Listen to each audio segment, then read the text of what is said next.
নমস্কার, আমি পারমিতা। আমার ইউটিউব চ্যানেলে আপনাদের সবাইকে স্বাগত। আজকে আমি একটা মাছের রেসিপি বানিয়ে আপনাদের দেখাবো। পাবদা মাছের ঝাল, সর্ষে বাটার ঝাল। এটা একটি বিয়েবাড়ি স্টাইলের রান্না। তো এটা করতে যা যা লাগবে আমার সেগুলো আমি দেখিয়ে দিই। অবশ্যই পাবদা মাছ, আমি 6 পিস মাছ নিয়েছি। আর লাগবে ধনেপাতা কুচি, টমেটো কুচি, কাঁচা লঙ্কা চেরা, 1.5 চামচ পোস্ত, 2 চামচ সর্ষে, লাল লঙ্কা আমি নিয়েছি, যেটা আমার কাছে অ্যাভেলেবেল ছিল। আপনাদের কাছে যদি না থাকে তা আপনারা এমনি কাঁচা লঙ্কাও নিতে পারেন। এটা নিয়েছি বাটার জন্য। এই 3টে মশলাকে আমি বেটে নেব। আর থাকছে ফোড়নের জন্য কালো জিরে এবং শুকনো লঙ্কা, আর অবশ্যই স্বাদমতো নুন এবং হলুদ। আর আমি রান্না করব পুরো রান্নাটা সর্ষের তেলে। তো বন্ধুরা, এখন যেটা করব, আমি মাছটাকে ম্যারিনেশন করব নুন, হলুদ এবং সর্ষের তেল দিয়ে। কেন সর্ষের তেল দিচ্ছি ম্যারিনেশনে? মাছটা যেহেতু আঁশবিহীন মাছ, তো যখন আমি ভাজবো মাছটা তখন ফেটে গায়ে ছিটবে। তো যাতে না ছেটে সর্ষের তেল দিয়ে মেখে রাখলে এটা গায়ে ছেটার আশঙ্কাটা অনেক কমে যায়। আর এরপরে এই 3টে মশলা আমি পেস্ট বানিয়ে নিচ্ছি, পোস্ত, সর্ষে আর এই লাল লঙ্কা।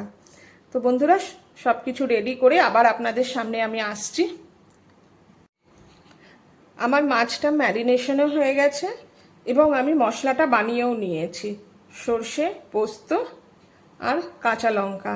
আমি কাঁচা লঙ্কা দিয়েছি, লাল রঙের। আপনারা চাইলে সবুজ রঙের কাঁচা লঙ্কাও দিতে পারেন। আর কেউ যদি বেশি ঝাল খেতে পছন্দ করেন তো শুকনো লঙ্কার গুঁড়োও দেওয়া যেতে পারে। তো চলুন বন্ধুরা, আমি গ্যাসটা অন করে মাছগুলো অফ ক্যামেরায় ভেজে নিচ্ছি।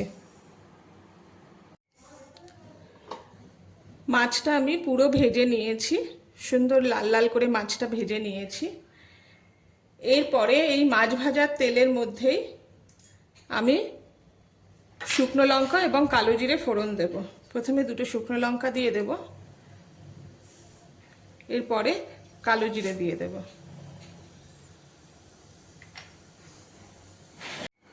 ফোড়নটা আমার ভাজা হয়ে গেছে। এর মধ্যে আমি টমেটো কুচি দিয়ে দেব।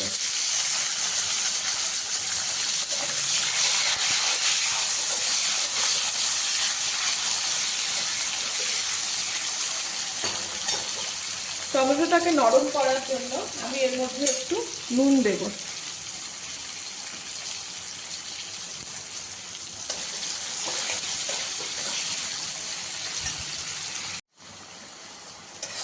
টমেটোটা ভালো করে ভাজা হয়ে তেল ছেড়ে গেছে।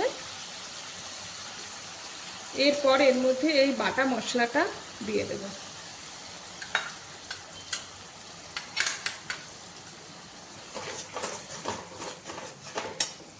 এই সর্ষে পোস্ত বাটার মশলাটা আমি বেশিক্ষণ কষাবো না।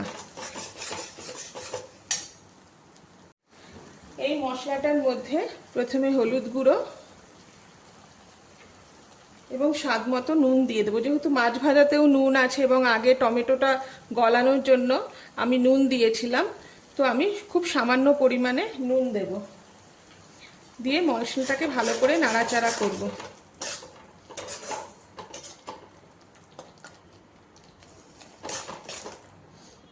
যেহেতু মশলাটাকে বেশি ভাজবো না, বেশি ভাজলে সর্ষে তেতো হয়ে যাবে, এবার আমি জল দিয়ে দেব।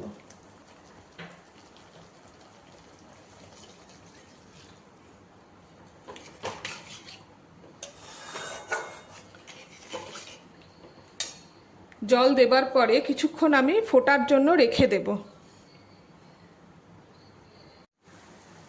ঝোলটা ফুটে গেছে। এরপরে আমি মাছগুলো দিয়ে দেব।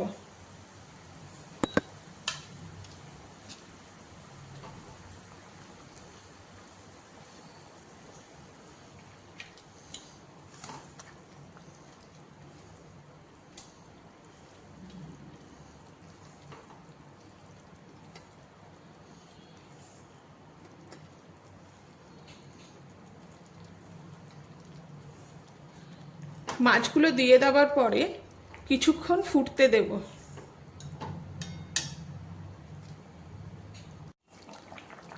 মাছটা কিছুক্ষণ ফুটে যাবার পরে চেরা কাঁচা লঙ্কাগুলো দিয়ে দেব। এরপরে ঢাকা দিয়ে কিছুক্ষণ মাছটাকে ফুটতে দেব। মাছটা আমার রান্না হয়ে গেছে। এরপরে আমি এর ওপর দিয়ে একটু কাঁচা সর্ষের তেল ছড়িয়ে দেব। যেহেতু সর্ষে বাটার ঝোল এটা, তো একটু কাঁচা সর্ষের তেল ছড়িয়ে দিলে এর অ্যারোমাটা খুব ভালো আসে। এবার আমি একটা পাত্রে এটা নামিয়ে নেব। আমি মাছের ঝোলটা নামিয়ে নিয়েছি। এরপরে পাত্রে নামানোর পরে ওপর থেকে একটু ধনেপাতা দিয়ে গার্নিশ করে দেবেন। এই মাছ গরম গরম ভাতের সাথে খুব ভালো লাগে খেতে। তো অবশ্যই বানাবেন এই রেসিপিটা এবং আমাকে কমেন্ট করে জানাবেন। যদি রান্নাটা ভালো লেগে থাকে তাহলে অবশ্যই সাবস্ক্রাইব করবেন, কমেন্ট করবেন এবং শেয়ার করবেন। আমি আবার একটা নতুন ভিডিও, নতুন রান্না নিয়ে আপনাদের সামনে হাজির হব। ততক্ষণের জন্য আপনারা ভালো থাকুন, সুস্থ থাকুন, এই কামনায় ভিডিওটা আমি শেষ করলাম।